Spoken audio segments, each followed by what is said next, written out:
Hey, welcome back to Behind the Plastic. I'm Sully, your host, along with Crooked Ninja Turtle, once again this way, and my buddy Marky Figurewood down below. How you guys doing? Doing good, man. How about you? I'm doing awesome. I'm all right. I'm losing my voice. He's losing his voice, so he might not talk too much. That's all right. Today, I'm going to talk even more. Even more. It's Brilliant. going to be very scratchy. Tonight we have OZ Toy Photography on. Everybody might know him as Ryan. Everybody give him a big round of applause. Hey guys. Thanks for having me. Thank you so much. Joining us from Canada, up in the north. Yeah, Stampede City. For the longest time, I thought he was in Australia with that name, Oz. I just thought. I know. He's like, no, I'm in Canada. I'm like, okay, well, now I feel stupid. So tell everybody, how'd you get that name, Oz Toy Photography? That was my actual nickname on my football team back in the day because of the movie American Pie. My last name's actually Ozstriker, so the guy in the movie that plays Casanova or Oz, that character, when they're always Ozstriker, and it's a pretty rare name. So yeah, I mean, pretty awesome. Yeah, there could be worse things they could be calling you. Totally. That's definitely. cool. Thank you very much for being on the show tonight. We really appreciate Thanks it. so much for having me, guys. Yeah, huge fan of yours. Everything you do looks big beautiful. Yeah. Thank you. What got you into toy photography? Honestly, I think it was like the first year. My now wife, I was dating my wife, and I think we were laying in bed one night. I was scrolling on Instagram and like on my public profile, my personal profile, and I believe it was Sergeant Bananas. Obviously, the algorithm, just because he was one of the OGs, I would call him. Like he was one of the first I ever saw, and I thought it was super cool. I always was into nature photography and stuff like that, kind of as a hobby. And as soon as I saw that toy photography, the wheels started turning, and I've always been a pretty creative guy, and I just started doing photos with my phone and started doing some outdoor photography, and then I've kind of evolved since then. Were you already collecting toys at that time? I hadn't been collecting figures probably since I was like 16 maybe or something, and so it totally revived me into that also and got me collecting again, which I mean, I don't know, the bank account not so much, because it started with like Star Wars and NECA Horror, and then went into Mezco, of course, and then anytime you see something and fellow photographers inspiring you with their shots, and identical. Did you always stay in the 1/12, or did you go up to like 1/6, sideshow stuff? I always stayed in the 112 scale. There's a comic book store I've been going to for 30 years since I was a kid, and that was another great thing as I started going back there again. It's the place called Phoenix Comics in Calgary, Alberta here, and they have a really good toy selection. And the one time I wanted to get a really good Mike Myers shot, so more of like a portrait. So I know 1/6 scale is like the way to go. So I ended up getting a figure from there and taking a couple pictures. And then I was like, it was just hard, right? When you have all the diorama stuff for, 6-inch. So I ended up taking a couple pictures, putting it back in the box, and, returned it. And he was cool with it. I've known the guy for years. So you got that out. Watching this, but no. Yeah.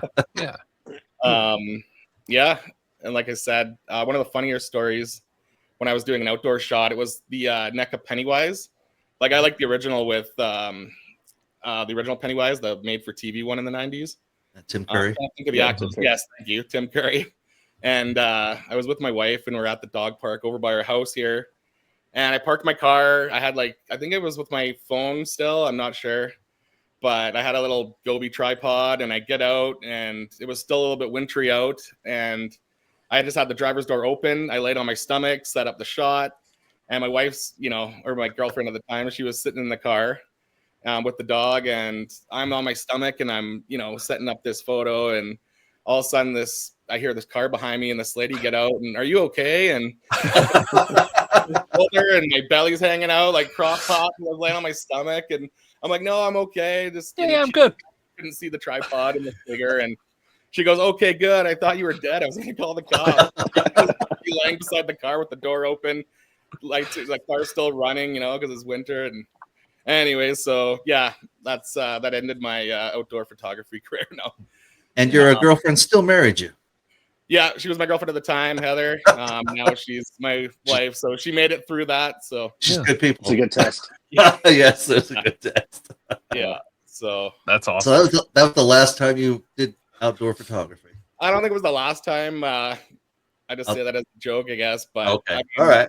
when elements came into play, when I started getting better and getting my lighting and everything, and I shoot out of our basement here. I have like a drafting table, and it's undeveloped. So I mean, that's why I'm recording from the living room. Like I'd like to record in front of the collection and everything, but I got to clean that up. It's more like a workstation. You got dioramas everywhere. You got the fish tackle boxes with accessories full. That's Just what's means you're happened to doing the me. work. I got It's less of a display.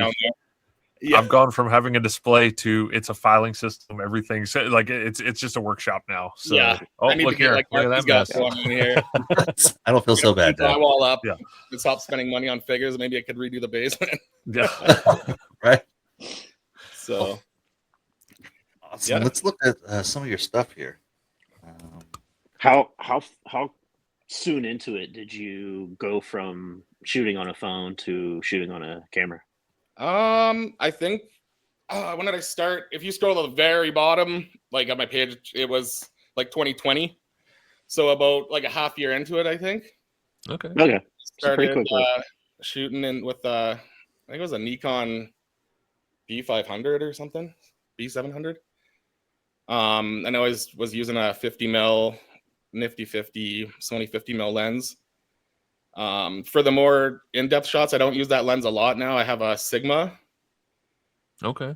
the 16 millimeter. So that's the one I did the Pink wow. Skull Chaos Club one recently. Really wide. Mm-hmm. Yeah, it's a really and there's no, you just have to go with, there's no zoom or anything on it. Yeah. So you got it right up on. You have to go On the right right. up into it. So Yeah. you can take some That's cool cool. shots, but it's a little trickier. Sully will like this one, Chris. I take it you're a Superman fan, hey? Uh-huh. What gave it away? I did an outdoor shot going back to that, like where I was born in Lethbridge, Alberta. It's kind of like an hour north of Montana, kind of across the border if you were, Canada to the US. And Okay. I was born and raised in a little town called Barons where they actually shot the first Superman movie with Chris, like the scenes of Kansas with the wheat fields, and that school is still there. So when I got the Mezco Christopher Reeve figure, I went out there with my wife on a road trip one time. I had to get a shot out there, like in front of the school and That's with awesome. that Superman figure. So I felt That's like very cool. I owed it to the community because I was close enough in proximity. So That is so cool. That's cool. I can't remember who it was that we interviewed. It was either D Amazing or it could have been one of the guys we interviewed. Met Christopher Reeves while they were shooting a Superman movie. Wow. And apparently he wasn't too nice because he was, I guess Christopher Reeves was trying to hit on a girl or something at the time, and he's like, "Get away from the kid." It was probably like Superman 4 at that point. Right? As All right, Sully there- was scrolling, I'm gonna like, say- holy cow, you've got everything. Like Yeah. it's like I know. So- That's why I started simmering down now, and I can just collect. Yeah. Like you showed us the Sesame Street necklace Yeah. that you're starting to get into. Like I have to just be choosy now. I Yeah. got notifications today, like Rising Suns, Four Horsemen Mhm. Studios Mythic Legions is shipping out today, and always Mezco something. 75 Gomez shipping today. I'm like, ooh. Yeah. Yep. Mhm. Yep. I got It's similar. like you have so many, you get to a point where what do I shoot? And now with the kid, it's like, oh, the time. There's the Pennywise clown. That's the Yes. I was telling you where I would have shot it outside. Ryan is one of my favorite Mythic Legions photographers, though. I assume we'd have to scroll back up a little Oh bit. yeah, I didn't and get start into seeing that some of that. until a little more recently. This was Yeah. back in the beginning. That's much Yeah. easier to go up than it is down. Yeah, That's didn't have what to she reload. said. Yeah. Probably. The thing I've noticed about your photos, though, is every single one of them, there's a story. It's not just Yeah. everything is just there's a story going on in every single one of these, and you're a great storyteller. Yeah, The way you go set go up back the to pic- that. Thank you. You can't beat a skeleton with a giant axe. That's, Oh, Oh, that's that- that's was you right a- there, Marky. That's Yeah, from that like was an a old recent McFarlane one. figure, like Spawn or one of those figures. So those come in really handy too. His second pinned one. I love the framing on this, and then it's got Mhm. the Oh yeah, thanks. Yeah. the Were you range spraying? from Did you do a showing spray I was bottle? from outside. spraying, and then there's a couple apps. What is the app? I use like a Photoshop app sometimes, just more for lighting though. And if like the mist of the spray bottle isn't I like what I like, I'll just kind of Bring it up a add little. something, and then I use a TV screen as the background and Okay. set No, that's some awesome. That, backlighting there. that depth looks natural. That's Yep. that's awesome. Yeah. Yeah. Really good. Then we have a Michael's here, which is like kind of like your guys' Hobby Lobby, like craft stores. Uh-huh. And my wife being a teacher is perfect because you get the teacher You get the discount. teacher discount. We have Michael's here. My wife is also a teacher, so Oh, right I get- on. Yep, yep. I've always had Michael's coupons. Yeah, it comes in handy for sure. Oh, there's that So- quintuple-headed mouse or whatever it is. Yeah. So what is your like? How do you come up with ideas? Do you get them when like you It listen to really just has music? to come to me. Sometimes I'm inspired. Like there's, I guess, as you guys will know, like there's moments where you have no inspiration and you're just like, and it just comes to you. I guess I don't know. Like you get inspired by other photographers too. I think. Yep. Like just looking at this in your mind, Oh, probably. yeah. I don't know. Yeah. But I've gotten so picky lately where it's like, oh, I want it to be a good idea. I just don't want to just have a figure just standing there static. Yeah. I want to, Right. Have some I fall storytelling. into that a lot, where it's Yeah. a lot of my shots are someone standing there menacingly. I'm like, I need to do something else. like there'll be nights there, you're thinking and trying to like brainstorm and popcorn and sometimes it takes a while. And like that, I finally got that alien little Mezit guy. He came with my nice. black and white Sparky figure. So That's a I'm- highly sought after Mezit. Everybody wants the alien. Yeah. They ordered the little saucers on Temu. I think it's like this place in one of those China sites, little saucer. And I mean, you'll do that too, right? I don't know if you guys do that. You'll scroll through those kind of sites looking for little dial things. Yeah. Oh, and, yeah. Oh, here we go. It's question time. You're in trouble. All right, Ben, you started off. Oh boy. Okay. Well, I'm gonna go with pizza toppings right off the bat. Does pineapple belong on pizza? Yes or no? Yes, and so that's gray area. But yes, I'll say yes. The math. Yeah. I can take that. I'll eat anything. So Well, it shouldn't be gray, but Mythics or Mezco? oh, I really I love Mezco because they're IP. I love their originality with like they make their own, characters. So does Mythic Legions, but it's more fantasy based lore. I mean, oh, that's a tie. I can't I love Four Horsemen's community and everything. So maybe I'll give it the edge to Mythic Legions on this. All right, would you rather step on a Lego barefoot or stub your toe full force? Oh, stub your toe full force for sure. Nobody ever picks the Lego. I know they're evil.